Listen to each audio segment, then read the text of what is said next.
Hey friends, in today's video we're going to be taking a look at the Acer Swift 3 brand new laptop with a Ryzen 4000U series processor in it. I was able to pick this up off of Amazon just previously, and I did it because it has a few key specs that caught my eye at the price point that this is sitting at. So if you go to Amazon right now with our affiliate link in the video description, in case you're thinking of picking one up, it costs you about $650. But for that spec, you actually get a Ryzen 7 4700U with a Vega 7 integrated graphics. So that's 8 cores and 8 threads on the CPU. You also get a 512 gig NVMe SSD, which is upgradable / replaceable. What isn't replaceable is the 8 gigabytes of dual channel LP DDR4 3200 megahertz, which is soldered to the board. And you also get Wi-Fi 6 included in that, 2x2 up to 2.4 gigabits per second in that. So those are the raw specs on this thing, which actually seems pretty phenomenal. And you may remember over on UFD Tech, we covered the Lenovo Flex 5.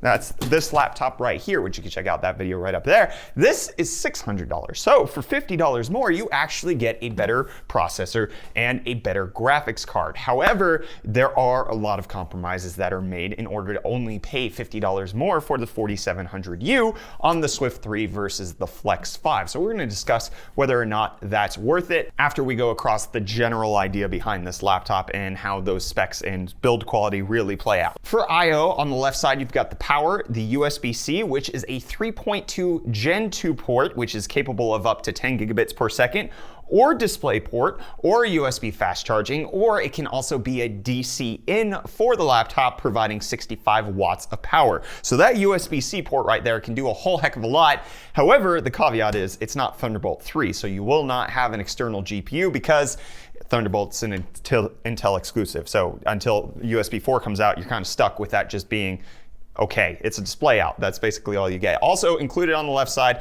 HDMI, and then also a regular USB 3 port on that side. On the right side, you got the Kensington lock, a USB 2.0, and then a headphone mic jack combos. So not a ton of I/O on this thing. It is missing the SD card that I absolutely love on the Flex 5, so it's a little bit limited in that regard. But the panel is a 14-inch 1080p IPS panel that is the same quality as the Flex 5. In case you don't remember, in this review, we covered the fact that it is only about 60% sRGB coverage, which is not very good when it comes to professional level color accuracy and color grading. It's just, it's not good. It can't actually represent all the colors that you might need in some professional level stuff. However, as I mentioned, for videos like ours where we just drop in a preset LUT, because none of our lighting ever changes, we grade it on a normal, calibrated, actually good color accuracy monitor, and then we can just drag and drop that on here. That's totally fine for our scenario, but for anybody who's doing professional level stuff, it's not going to work. It has 250 nits brightness, which isn't very bright. However, in this bright light in which I'm filming, you can obviously see the display very clearly at max settings.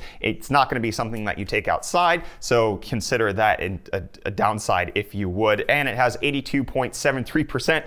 That's their spec. Screen to body ratio, the bezels are quite thin on this, not super thick, boys. Speaking of super thick, it's not. It's 0.63 inches thin and has a sloped chassis, as you can see right there, and only weighs 2.65 pounds, which is nearly a full pound under the Lenovo Flex 5. So it has narrow bezels, it feels sturdy, it is plastic, but it's not going to be something that's super compromising on build quality. It does include a fingerprint reader as well as a 720p webcam, which are going to be good for logging into Windows 10. And let's go ahead and talk about that webcam quality and microphone quality for that matter. The webcam quality on the Acer Swift 3 actually isn't all too bad. The resolution does look pretty good in decent lighting. This is one of the better webcams that I've ever seen.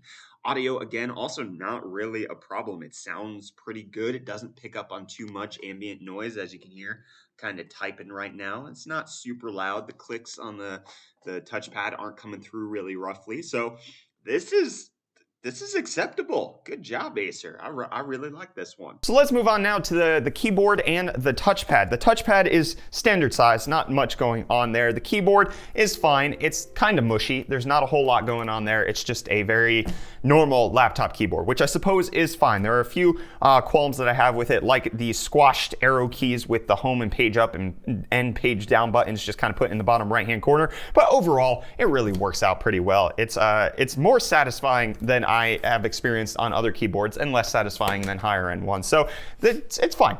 That's basically where we're at. Talk about the speakers for a second. They're okay. Ish. They're compressed at high volumes. It's missing low-end response. It's also missing high-end response. There's no distortion and there's no like metal tinniness that goes on, no like pinging that happens where you feel like it's reverberating in the chassis. None of that happens, and there's no like distortion when you get to high volumes. It's just okay. It's sufficient for listening. It's not exceptional, but it's also not trash. And then I can talk about my biggest gripe with this laptop, which is the freaking pre-installed software. Holy crap, Acer, what are you doing? Okay, you got the Acer bloatware, which is a ton of stuff. Then you've got Dropbox installed, Evernote, ExpressVPN, who's a sponsor of this channel. Totally fine to have that. Don't include it off the bat. Then you have things like GoTrust ID, Random Salad Games, which is basically all the games Microsoft used to include with Windows, but now isn't there. And then you have Norton Security, which sucks. And then Cyberlink video software, which I guess is a value add, but I hate it. I hate this pre-installed software. There was a lot. This is the worst that I've seen on a modern laptop. I haven't tested very many, but this was egregiously over-installed for my tastes, personally. Let's talk about the benchmarks with regards to battery life. This thing was phenomenal. It absolutely destroyed the Lenovo Flex 5. I came in with the 50 watt-hour battery, which is the exact same as the Flex 5, 7 hours and 2 minutes. Dang, it's dang good. Considering that the Flex 5 was just under 6 hours, you got an additional hour of battery life out of the 4700U. My thinks is that that's because of the LP DDR4 RAM, LP obviously standing for low power, so it doesn't necessarily consume as much, which I kind of have to do more digging into this, but I think that LPDDR4 actually affects the performance of Zen 2 processors in the mobile scenario.